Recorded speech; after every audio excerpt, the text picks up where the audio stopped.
ناظرین، پچھلی ویڈیو میں ہم نے پبلک ہیلتھ پڑھا تھا، اور پبلک ہیلتھ کا دوسرا ٹرم جو ہمارے یوز ہوتا رہتا ہے روزانہ ایکٹیویٹی میں وہ کچھ ٹائم میں وہ یہ social medicine, community medicine, prevent medicine, community health, state medicine, hygiene. Hygiene مطلب حفاظتی صحت کے جو لوگ ہوتے ہیں۔ Public medicine, public health medicine, environment health and new public health complete medicine policy. یہ ضروری ہے، ایگزام میں آ سکتا ہے۔ یہ کچھ پوائنٹ ہے اس کے کمپلیٹ میڈیسن پالیسی کے۔ یہ پالیسی ہے جو کچھ کھاتے رہتے ہیں روزانہ روزمرہ کی زندگی میں، کوئی بیماری ہوتی رہتی ہے یا پھر ان کے بچاؤ کے لیے، کمیونٹی ہیلتھ کا بچاؤ کے لیے۔ تو اسی طرح اس کے پبلک ہیلتھ کے 4 کام ہوتے ہیں: profession, health of population and government activity, academic discipline یعنی کہ اس کا پیشہ کیا، وہ کیا کاروبار کرتا ہے۔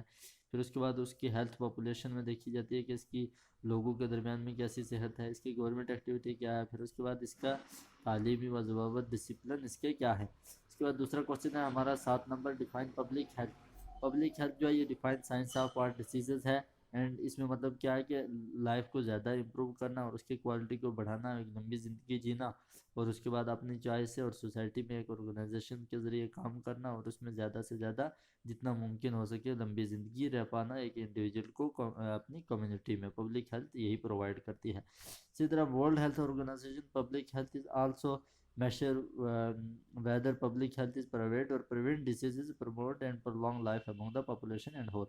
یعنی کہ WHO یہ کہتا ہے کہ پرائیویٹ ہو یا گورنمنٹ ہو، کچھ بھی ہو، لیکن چاہیے کہ لوگوں کی زندگی لمبی کرے اور اس میں ان کی صحت کی حفاظت کرے، ان کی صحت کو بچائے اور دیکھے ویکھے، ان کو جو فیسلٹیز چاہیے وہ مہیا کرا کر دے۔ اسی طرح اس میں ایک میڈیسٹ 1996 میں یہ ایک یہ ہیں سائنٹسٹ ہیں، وہ پبلک ہیلتھ کو ایک سائنس کی برانچ کہتے ہیں، اور اس کا مطلب ہوتا ہے زندگی کو لمبا کرنا اور صحت کی حفاظت کرنا، اور ایک کمیونٹی کے اندر اچھے سے اپنی زندگی کو گزار پانا، ایک انوائرمنٹل اچھے ہونا، اور کمیونیکیبل انفیکشن جو ہوتے ہیں نا، ایجوکیشن ہو گیا، جیسے ایک پرسنل ہائیجین اور صحتی آرگنائزیشن اینڈ میڈیکل، ان چیزوں میں کام وام کرنا، اور پھر ان میں آگے بڑھ کر ان کے بارے میں بولنا ہونا، اسی کو کمیونیکیبل انفیکشن کہا جاتا ہے۔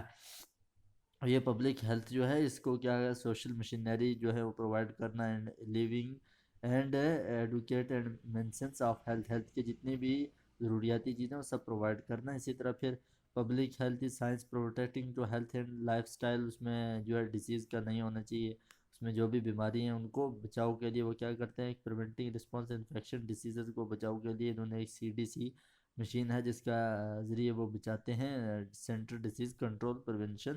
یہ ایک ہے ان کا وہ ویپن ہے جس کے ذریعے وہ حفاظت کرتے ہیں، ایک ٹیکنیکل ہے۔ اسی طرح بیگلو ہال از بنٹو لوک ایز پبلک ہیلتھ میں یہ بیان کرتے ہیں کہ مطلب اس میں سیفٹی اور امپروو ہیلتھ ہونی چاہیے، اور کمیونٹی تھرو ایجوکیشن کے ذریعے ہم انہیں جو ہے کمیونٹی کو زیادہ بڑھائیں، تعلیم کے ذریعے اینڈ پالیسی اس کے ذریعے کچھ بنائیں زیادہ ریسرچ کے لیے، جو ڈیزیز کو ریسرچ کر سکے اور لوگوں کے ہیلتھ کو بچا سکے، اور پھر اس کا ہم حل نکالیں۔ بس یہی آگے آنے والے میں کوشچن نمبر 8 پڑھاؤں گا آپ کو۔ شکریہ، تھینک یو۔